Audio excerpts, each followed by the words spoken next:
កូនចៅបាននាំលេខសំខាន់មកសម្រាប់បានស្ទូលឬទីបុណ្យកុសលជូនដល់លោកយាយដែលបានលេខចាស់លោកទីកម្មប្រលោកខាងមុខបើសូមឲ្យលោកទទួលអនុមោទនានៅបុណ្យកុសលនេះហើយសូមចំណែកបុណ្យកុសលនេះជួយដល់កូនចៅប្រុសស្រីទាំងអស់ឲ្យបាននៅស្រីសុខនិងស្រីច្រើនជាពិសេសសូមឲ្យមានសុខភាពល្អរហូតតរៀងទៅសូមអនុមោទនាអតិចា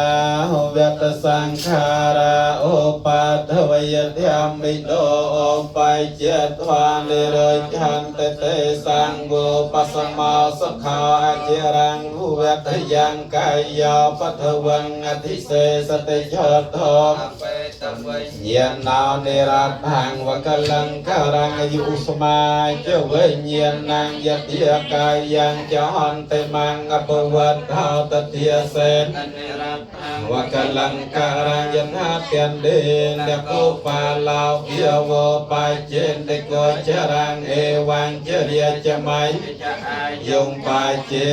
នតបានេណੰយថាទាំងដេនតកោបាឡោភាវោបាយចេនតកោចរੰអេវੰចរិយចមៃចចអាយងបាយចេនតបានេណੰសកតវាពុទ្ធរតនੰអោសថាងអតមੰវរੰហេតាំងទេវមនោសានាងកតតេចេនសោទនានាសន្តបាតវិសាពេន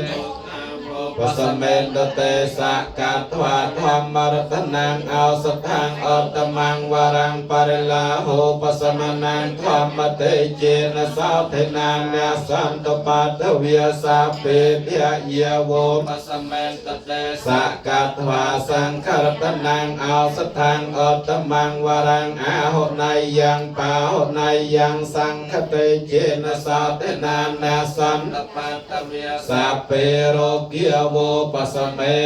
នតោតេអ្នកទាំងឡាយទាំងបរិបទទាំងស្ត្រីដោយចូលបាននៅប្រយោជន៍បាននៅសេចក្តីសោចូលចម្រើនក្នុងព្រះពុទ្ធសាសនាចូលកុំឲ្យមានរោគឲ្យបាននៅសេចក្តីសោព្រមទាំងញាតិទាំងឡាយគ្រប់គ្នាទុកសាទុកសាសំការជាបានដល់ហើយដល់ទៅសុខលោកបានធ្វើការកិរិយាពីលោកនេះទៅកាន់លោកមកអស់យុគបានប្រមូលใจលេខសូមនៅបដាជ្រៃអនក្នុងឱកាសនេះអង្គសូមអនុមោទនាសាធុទាំងវោទាំងវោញាតិណាអោតោ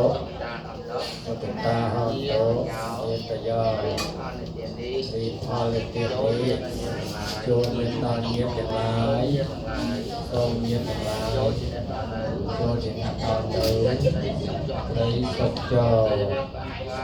និវេទយោសាពេលោកម្មយេសតាជីវ័ន